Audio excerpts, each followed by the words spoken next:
Is this thing on? Hey, is this on?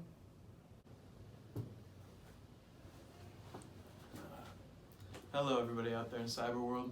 So for our group, the experiment and the question we wanted to address was, does more money equal more yards in golf? So while golfing, there's this thing where people believe if they spend a lot of money, they'll have a way better golf game. We wanted to put that to the test. So we looked at our response variable was distance. And when looking at distance, we decided to change our club type, our ball type, and our player, because we wanted to factor in experience in some way to see if better equipment was more effective on a better golfer, or if it was more effective on a worse golfer. So I was a worse golfer, obviously, but anyways, away from that. So to do this, we decided to go to George Fox's golf system that they have set up, and that way we would be able to control different variables that would otherwise be lurking variables at a range, something like that. And these would include wind and temperature and other environmental factors that we could just completely rule out.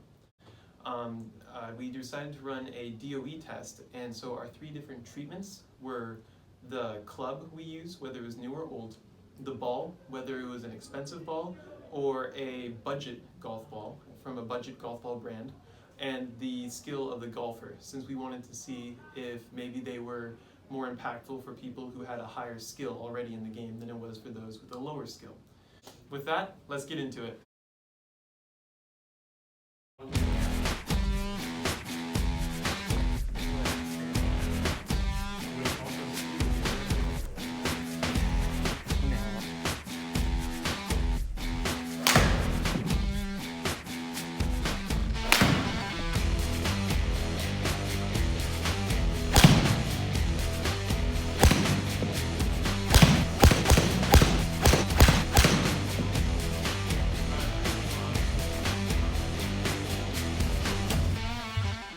So we're going to set up a cube plot, and a cube plot is basically this diagram that shows you how data differs between different shots or different takes.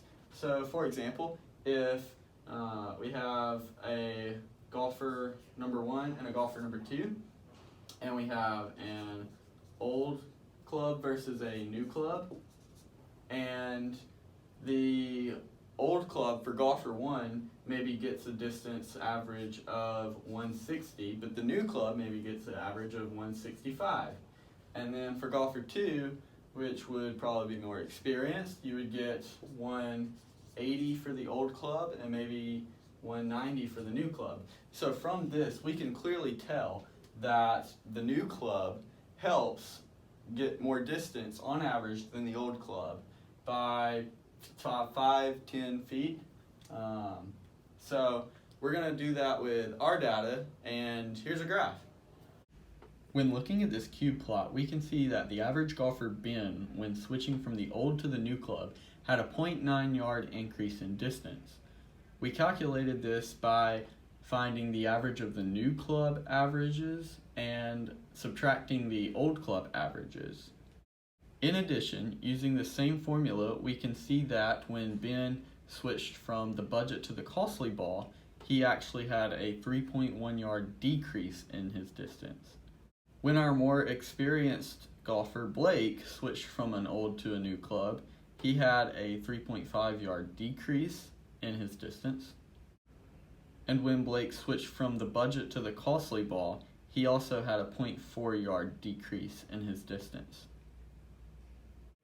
To test our values, I'm going to use a 2-sample t-test for Ben using an old club to compare the budget and costly balls he used.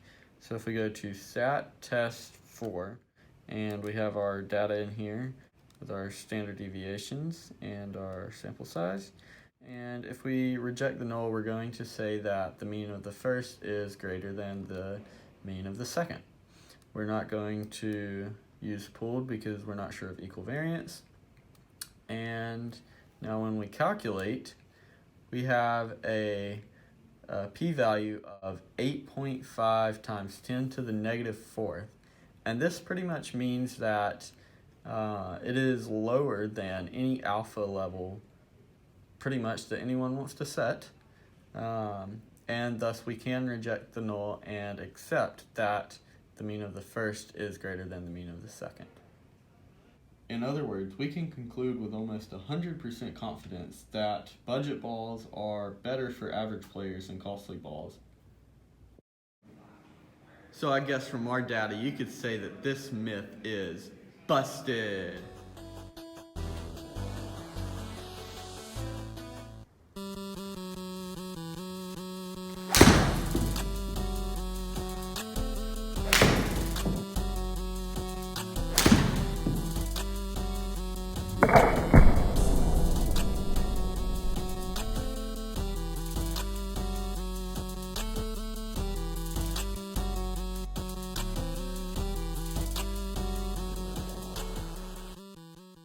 Are we ready? We are good. 3, Okay. 2, 1, action. 3, 2, 1, action.